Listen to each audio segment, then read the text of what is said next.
Thank you. Kishalomokwane, Kwingawich Mea, Kawachi Manitou, Kwingawich Mea. Anashi Kishalomokwane, Anashi Kawachi Manitou, Elamilian, Gaganaki, Walk MB, Walk Hashon, Walk Tindao, Anashik, Mohikanatuk, Anashik. The words I spoke to you are from the Munsee language, the original language of these lands. The original Munsee territory, our southern boundary, was the Raritan River, going north, including all the boroughs of Manhattan, New York City. To the west, the Delaware River Valley. To the north, up into the Catskills. And to the east, the Hudson River Valley, up into Connecticut. I could be wrong, but I don't think we called it the Hudson River. We called it the Mohican, and that's a lineage that I carry and many people in my community carry as well. So contrary to popular belief, we're not the last. So the prayer was a prayer of thanks. And although there are many different communities and nations, indigenous nations in what is called the United States now, there's over 550 federally recognized nations and over 60 state recognized nations, and we're state recognized. There are many differences. One of the common threads you'll often find is that we will begin our remarks or our prayers will be ones of thanks, ones of gratitude. As a matter of fact, the Haudenosaunee people, the Iroquois, the people of the Longhouse, the 5 and 6 nations are famous for the great law of peace, and also what they say are the words to be spoken before all other words. And those are words of thanks to the natural world. And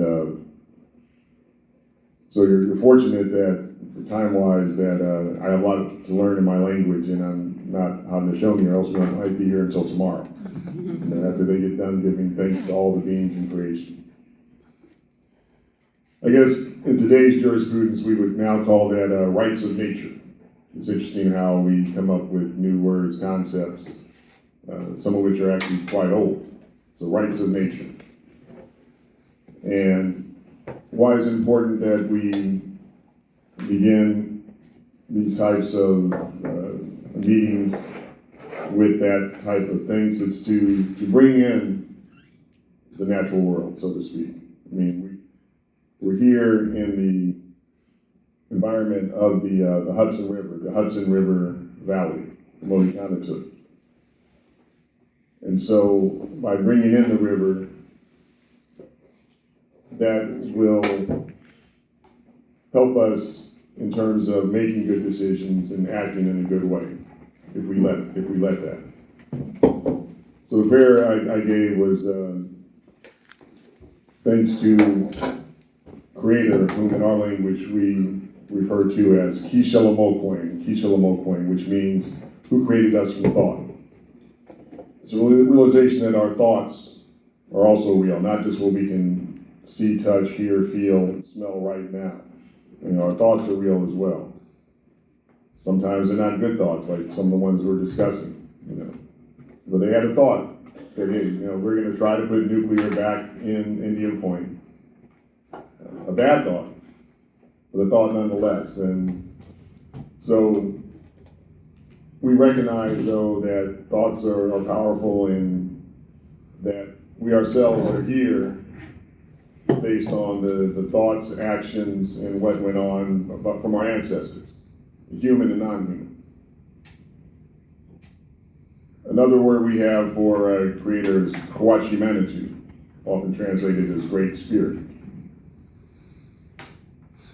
I prefer actually the term great energy, but I think physics has a better translation, energy, because Manitou is everywhere. Every human being has Manitou. I guess if you're Christian, or when the Abrahamic religion, you'd say spirit. We would say manitude. Going further to say that all the animals have manitude. The trees have manitude. Even the stones have manitude, and rivers and mountains. So I think energy is actually a better translation, because Einstein uncovered the rule saying that energy is equal to matter times the speed of light squared, which means that energy and matter are not separate, they're related, they're interrelated with each other. So in some ways, we're manifestations of energy on a certain fundamental level. So to me, I think that's a better translation of the concept of manitude. Elamiliang, forgiving us, Gaganaki, our Mother Earth, Mb, water, Kashong, wind, Dendao, fire. Forgiving us the classical elements that would be the earth, wind, water, and fire. Also looking at its phases of matter, solid, liquid, gas, and plasma. But also a recognition that what we most need, we already have, which is our water, earth, wind, without which we won't survive. And unfortunately, we live in an age where what we have been able to create with our minds, we are forgetting that what we really need, we already have, and in the process of taking that for granted, we're in the process of destroying that, which you can see with these nuclear power plants. So again, the prayer that I said was one of thanks, gratitude, to kind of ground us into what it is that really is important in this world. The natural elements in each other, our relations with each other. And I was just reading the Pope's encyclical. It was interesting on AI, artificial intelligence. And one of the points he brought there that struck me was, he was saying, if you're not being paid a living wage, then you're really kind of being objectified. It's exploitation, and it's something that is not acceptable. If you are being paid a living wage, then that's the best way to look at it. And it's interesting. It isn't necessarily even the activity in some ways. It's the whether the people are being objectified and used, or is it being done for the betterment of the society. So also I'd like to, in these discussions, bring a situation that was quite common up until the 1990s. And I was in a meeting, and there was a man that stood up. His name was Corbin Harney. He was of the Shoshone Nation. And he said, "My nation is the most bombed nation on the planet." And then he hadn't referred to his nation yet. I thought, what is the man talking about? And he said, "I'm Shoshone, where they had the Nevada test site.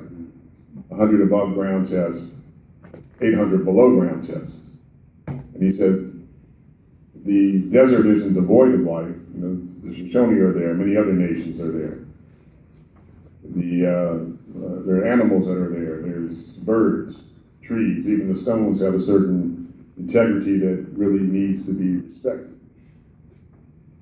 And so I couldn't look at nuclear weapons power the same way again. And I think that's where we need to get to, that kind of consciousness, because if we continue on this path of placing these arbitrary human constructions, nation states and lines that we draw on a map above the world that we emerged from and our relations with each other, then I don't think it's going to work out well for us.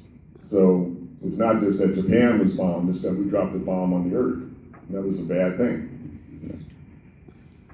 Yet I'm both depressed and also hopeful because of people like Corbin Harney, the Shoshone, other nations, many of the people in this room, they did stop the testing. That it was, and we once upon a time had treaties. So I know that we can do good things in terms of energy and stopping these weapons because we've done it before. Perhaps it's a cycle, we have to do it again, but it has been done before. So nuclear, it's just bad from A to Z. I mean, I remember being in the desert there, or the high mesas with the Lenape, and they helped along with other community groups, maybe not unlike meetings like here, where you had the Radiation Exposure Compensation Act. Because of the uranium mining that was done in the 50s going forward, a lot of people got sick and died. I would even say, I'm going to be very unacademic and intellectual here, but I would say that as a result of the testing and the mining, probably as many people died in the Southwest over decades than either the Hiroshima or Nagasaki bomb. I mean, think about that. 300,000. 300,000. Okay, well, that's even more. Mm-hmm.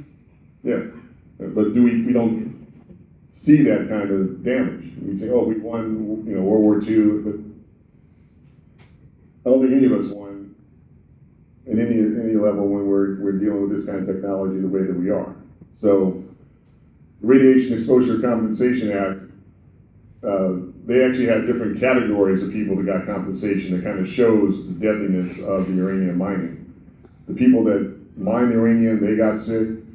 The people that transported the uranium, they got sick as well. The people that milled the uranium, they got sick too. And workers. And the workers, yes. And Workers and the power plants. And then. And their families.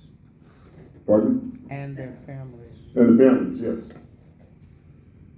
And then also, we don't know what to do with the waste. And I think Susan will talk more about that. So it's deadly from A to Z. And,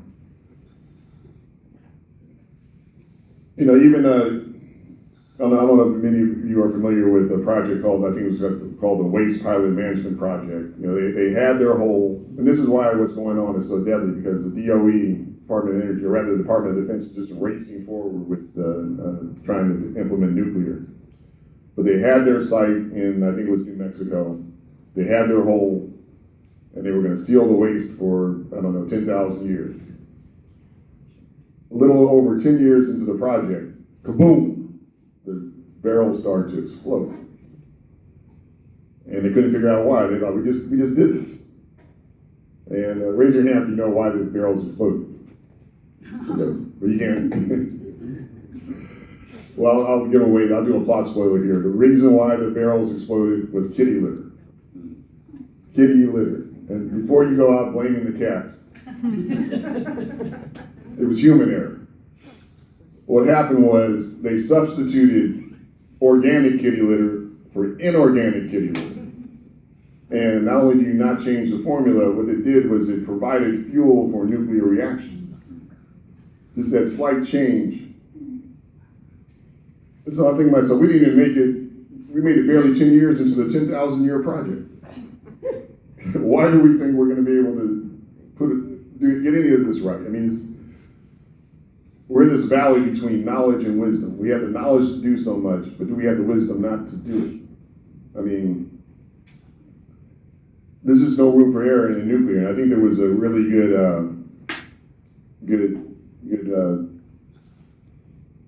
quote from the movie or the series Chernobyl. I highly recommend that you watch that series Chernobyl. And the scientist there said, every time you lie, you incur a debt to the truth.